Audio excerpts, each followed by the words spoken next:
amahirwe mato akenshi niyo avamo intangiriro y'ibintu binini. Ibyo wizeye ushoboye uri mu cya kabiri cyabyo cyo kubigeraho. Buri kintu cyose kigira ubwiza, ariko siko buri wese abubona. Umuntu wumva ko bitakorwa ntabwo agomba kubangamira uri kubikora. Niyo namenya ko ejo isi izacikamo ibice, ntabwo nkatera igiti cyanjye cya pome. Umuntu utarigeze ukora ikosa nta nubwo yigeze agerageza.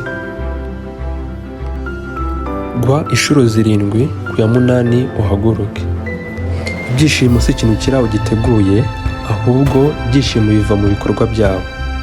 Icyo utekereje ushoboye gukora cyangwa udashoboye gukora uri mu kuri.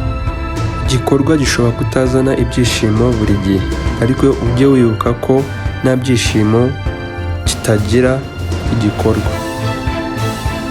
Ibyishimo ni umubavu cyangwa parufe utatera abandi mu gihe udafite ibitonyanga bikeya muri wowe. Hari byinshi biryohera amaso yacu, gusa duhitamo ibyo biryoheye umutima wawe. Wikwita uburyo ugendamo, yaba ari gakeya cyangwa ari buhoro, gusa icy'ingenzi ni uko udahagarara. Hindura intekerezo zawe, uhindure isi yawe. Niba ushaka kuzamuka cyane cyangwa gutera intambwe mu buzima bwawe, shaka undi muntu uzamura. Iyo umuryango umwe ufunzwe, undi urafungurwa. Nturakererwa kuba uwo wari kuba. Ku iherezo ntabwo ari imyaka wamaze ku isi izabarwa, ahubwo ni gute wabaye neza mu buzima bwawe, wabaye muri iyo myaka, nibyo bizabarwa. Nta mbutiyaje iboneka mu mihanda miremire. Ushobora gutenguha mu gihe wagerageje, ariko uri ikivumwe mu gihe utagerageje. Ubuzima ni ibitubaho mu gihe duhuze turi gupanga izindi gahunda. Kwiyemeza gutsinda cyangwa guharanira gutsinda nibwo buryo bwonyine bwo gutsinda nzi neza. Igihe cyiza cyo gutera igiti yari imyaka 20 ishize, ariko ikindi gihe cyiza ni ubu ngubu, nonaha. Niba kibaho kirashoboka. Ntabwo wagwa uturiye, ariko nta byishimo biboneka mu kuguma hasi ubuzima bwawe bwose. Amafaranga ni umuyobozi mubi, ariko akaba umukozi mwiza pe. Hari iminsi 2 ingenzi mu buzima bwawe: umunsi wavukiyeho n'umunsi wamenye impamvu wavutse.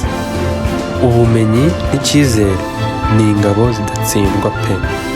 Ukwihorera kwiza ni ugutsinda cyane. Nta mutekano kuri iyi si, hari amahirwe gusa. Gira inzozi ngari, utinyuke gutsindwa. Byo bwonyine bwo kwirinda kuvugwa.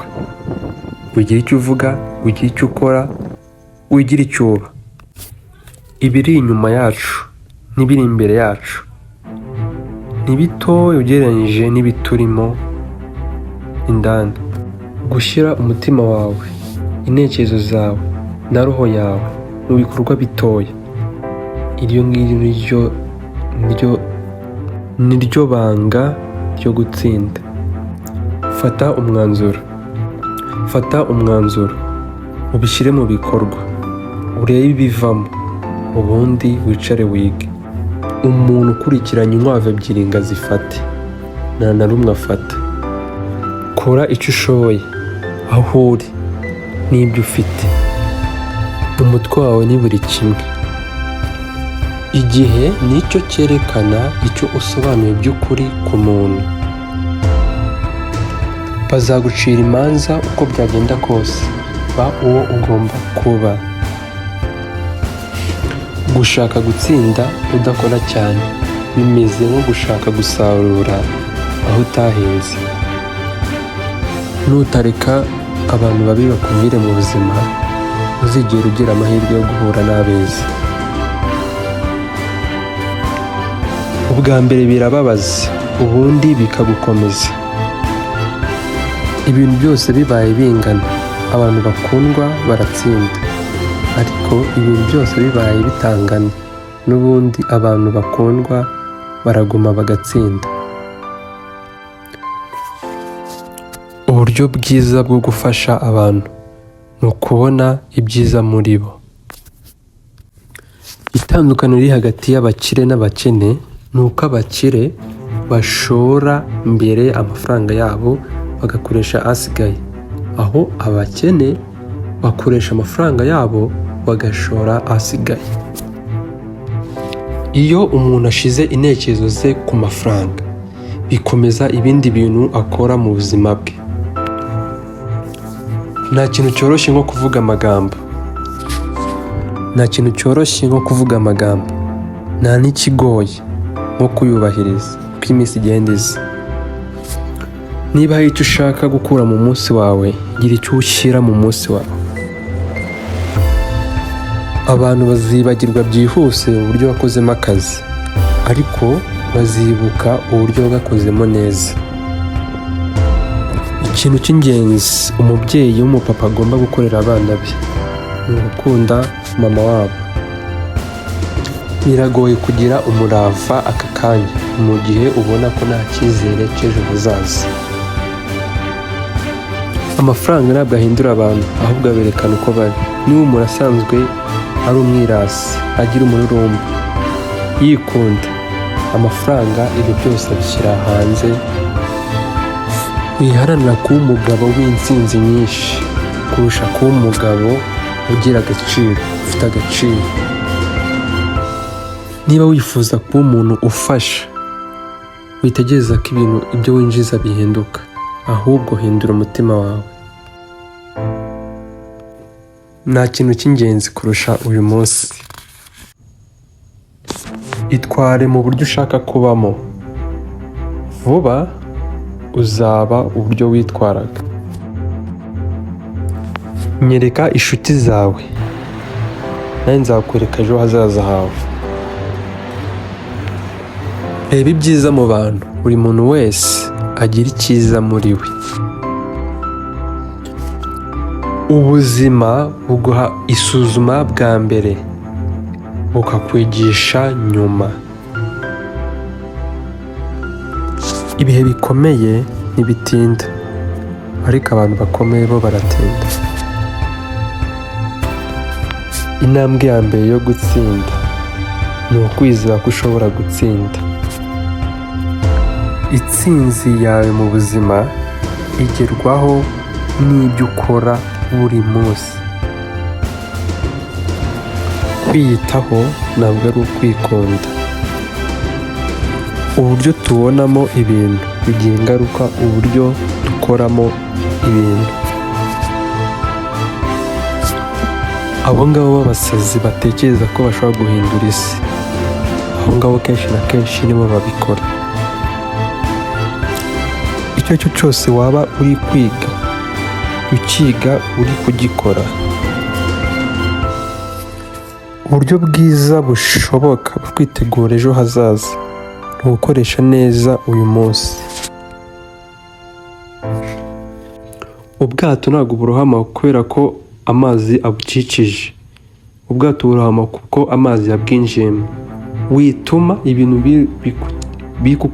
bikukubaho hafi yawe bikwinjiramo ngo bigushyire hasi. Neguriye ibingibi intsinzi. Ntabwo nzigera ncika intege cyangwa ngo nange impamvu. Si uko bikomeye gutinyuka, ahubwo ni uko tudatinyuka ibikomeye. Abenshi muri twe ntabwo tuba mu nzozi zacu kubera ko tuba mu bwoba. Igitekerezo cyiza cy'umuntu kuri njyewe kirusha agaciro amafaranga. Igihe umuryango umwe w'ibyishimo ufunzwe, undi urafunguka. Ariko abenshi muri twe, mu gihe umuryango umwe w'ibyishimo ufunzwe, undi urafungurwa. Gusa abenshi muri twe twibanda kuri uwo ufunzwe aho kugira ngo turebe ufunguwe ku bwacu. Ntabwo ari ugukora ibyo ukunda, ahubwo ni ugukunda ibyo ukora. Iryo banga ry'ibyishimo. Akazi gakomeye cyane ntabwo gakorwa n'imbaraga, ahubwo gakorwa no guhozaho. Umugabo w'umukire wa nyabo ni uwo abana basanganira mu gihe intoki ze nta kintu kirimo.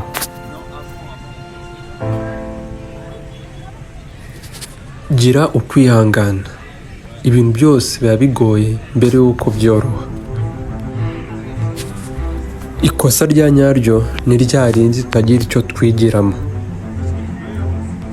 Wituma ejo hashize hawe hafata umwanya munini uyu munsi.